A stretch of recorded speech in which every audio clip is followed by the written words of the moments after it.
Hello everyone, now I will continue page number 128।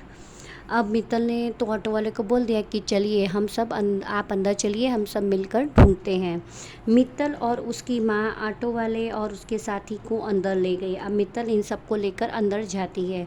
दोनों अलमारी की चाबी ढूंढने का बहाना करने लगी। अब मित्तल की माँ और मित्तल दोनों क्या है कि चाबी तो उन्हें पता थी कहाँ रखी है, लेकिन फिर भी वो चाबी ढूंढने का बहाना करती हैं। मित्तल रत्ती भर भी नहीं घबराई। अब मित्तल के अंदर थोड़ा सा साहस आ गया था। वो थोड़ी बहादुरी के साथ उसने सोचा कि अभी मुझे घबराना नहीं है, तो वो बिल्कुल भी घबराती नहीं है। वह बोली, अरे हाँ, कल पापा सामान लाए थे तो चाबी पापा ने ही रखी थी। तो फिर वो क्या बहाना बताती है कि कल तो पापा सामान लेकर आए थे, तो पापा ने सामान रख कर चाबी अपने पास ही रख ली है। क्या मैं पापा से फ़ोन करके पूछ लूँ? तो फिर वो बोलती है ऑटो वाले से कि पापा ने सामान लाकर चाबी अपने पास रखी थी, तो क्या मैं पूछूँ पापा को फ़ोन करके कि चाबी कहाँ रखी है? तो वो ऑटो वाला जो होता है वो बोलता है खबरदार, मतलब वो उसको अलर्ट करता है, बोलता है कि नहीं, ऐसा कुछ नहीं करना है। अगर ज़्यादा होशियारी की तो अच्छा नहीं होगा। वो मित्तल को बोलता है कि ज़्यादा तुम होशियार मत बनो, अगर ज़्यादा होशियारी करोगी तो अच्छा नहीं होगा, केवल चाबी के बारे में ही पूछना। तो वो क्या बोलता है, ऑटो वाला तैयार हो जाता है कि ठीक है, तुम अगर फ़ोन करना चाहती हो तो फ़ोन कर लो, लेकिन उससे ज़्यादा होशियारी मत करना, मतलब ज़्यादा कुछ मत बोलना, केवल चाबी के बारे में ही पूछना। तो एक ऑटो वाले ने मित्तल को धमकाते हुए कहा कि ज़्यादा तुम्हें होशियार बनने की ज़रूरत नहीं है, सिर्फ नॉर्मली तुम्हें पूछना है कि चाबी कहाँ है। तो मित्तल चुपचाप पापा को फ़ोन करने लगी। अब मित्तल पापा को फ़ोन लगाती है। पहले तो मित्तल चाबी पूछने का बहाना करती रही, फिर अचानक ज़ोर ज़ोर से बोलने लगी।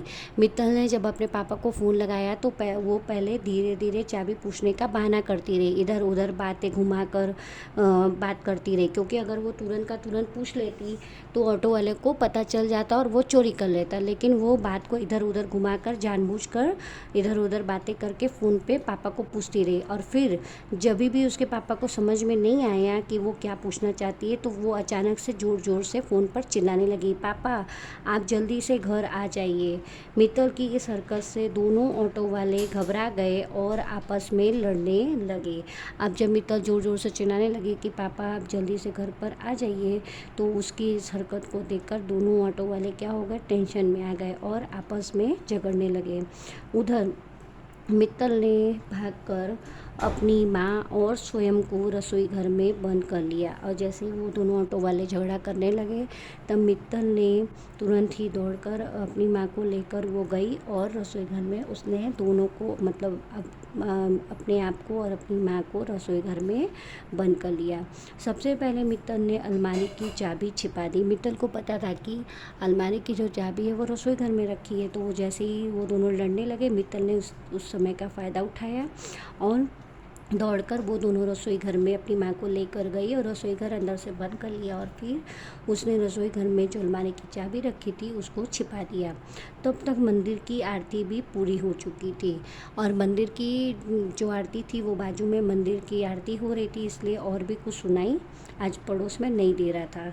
अब मित्तल रसोई घर की खिड़की से ज़ोर ज़ोर से चिल्लाने लगी। तब मित्तल ने क्या किया कि चाबी छुपाने के बाद वो खिड़की से ज़ोर ज़ोर से चिल्लाने लगी, बचाओ बचाओ। शोर सुनकर लोग इकट्ठे हो गए और रसोई घर से वो खिड़की से जैसे ही चिल्लाती है बचाओ बचाओ, तो वहाँ पे जो आसपास के लोग होते हैं वो शोर सुनकर इकट्ठे हो जाते हैं। अब ऑटो वाले बुरी तरह घबरा गए। जब मित्तल ने देखा कि इस तरह से लोगों ने उसकी बात सुन ली है और उसको बचाने के लिए आ रहे हैं, तब दोनों ऑटो वाले क्या हो गए, बहुत ज़्यादा टेंशन में आ गए। वे रसोई घर का दरवाज़ा तोड़ने लगे। फिर उन्होंने क्या किया, रसोई घर में जहाँ पे मित्तल और उसकी माँ थे वो दरवाज़ा तोड़ने लगे। कुछ देर में दरवाज़ा टूट गया। ऑटो वाले ने मित्तल की माँ को बुरी तरह घायल कर दिया। और जैसे ही दरवाज़ा टूटता है, ऑटो वाला क्या करता है, वो दोनों इतने घबरा जाते हैं कि उसने उसकी माँ को, मित्तल की माँ को बुरी तरह से वो घायल कर देते हैं, मतलब उनको उनके पास जो चाकू रहता है उससे वो उसकी माँ के ऊपर वो हमला करते हैं। इतने में बाहर से दरवाज़ा खटखटाने की आवाज़ें आने लगी। अब इतने में क्या हुआ, बाहर का जो मेन गेट था वहाँ से दरवाज़ा खटखटाने की आवाज़ आई।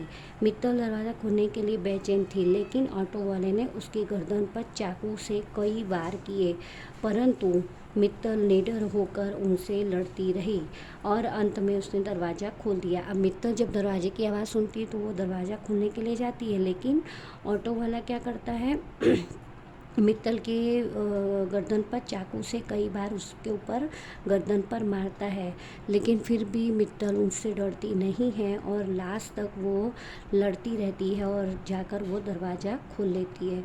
तब तक मित्तल के पापा पुलिस को लेकर आ गए थे और इतनी देर में क्या हुआ, मित्तल के पापा जब उसने फ़ोन पे बोला कि बचाओ पापा जल्दी से घर आ जाइए, तो वो पुलिस को लेकर आ गए। दोनों ऑटो वाले पकड़े गए। सब मित्तल को तुरंत अस्पताल ले गए। मित्तल को फिर सब दोनों ऑटो वाले को पुलिस लेके जाती है और फिर मित्तल को अस्पताल लेके जाया जाता है, क्योंकि वो ऑटो वाले ने मित्तल की गर्दन पे बहुत सारे चाकू से वार किए थे। तो उसकी गर्दन पर 351 टाँके आए। तो उसकी गर्दन पर चाकू से जब उन्होंने वार किए थे तो इस तरह से 351 जो है उसकी गर्दन पर स्टिचेस की गई। सबने मित्तल के साहस और सूझबूझ की प्रशंसा की। फिर बाद में जब मित्तल अच्छे हो गए तो सभी लोग ने, आसपास के लोग, घर के लोग, सभी ने मित्तल के इस साहस का और सूझबूझ का, मतलब कि उसने जो समझदारी से काम किया है उसकी बहुत सारी तारीफ़ की। उसकी बहादुरी के लिए उसे गणतंत्र दिवस पर गीता चोपड़ा पुरस्कार से सम्मानित किया गया। और इस तरह जब गणतंत्र दिवस आया यानी 26 जनवरी, तो उसकी बहादुरी इतनी सारी फैल गई थी पूरे देश में कि उसकी बहादुरी से खुश होकर गणतंत्र दिवस पर यानी 26 जनवरी के दिन उसे गीता चोपड़ा पुरस्कार ये एक इनाम दिया गया उसे, जिसका नाम है गीता चोपड़ा पुरस्कार। पुरस्कार मतलब इनाम, ये कि नाम का नाम है, उसे सम्मानित किया गया, मतलब उसको दिया गया उसकी बहादुरी के लिए। तो इस तरह से ये उसको गवर्नमेंट की तरफ से सम्मानित किया गया था, रिस्पेक्ट दिया गया था। तो आपको समझ में आया कि जब भी हमारे सामने कोई भी मुसीबत आती है तो हमें घबराना नहीं है, सोच समझ के साथ, सूझबूझ के साथ, साहस से उस प्रॉब्लम का सामना करना है। ओके, तो यहाँ पर हमारा page number 128 lesson number 16 exercise ख़त्म हो एक्सरसाइज नहीं, एक्सप्लेनेशन ख़त्म हो चुका है। तो आप जब इसको पढ़ेंगे तो आपको खुद भी आपको आइडिया आ जाएगा कि ये चैप्टर में मित्तल की करामात, मतलब उसने जो इतनी करामात के साथ काम किया, इतनी सूझबूझ के साथ काम किया, वही इस चैप्टर में बताया गया है। Okay, so students, in our next video I will continue page number 129। Thank you.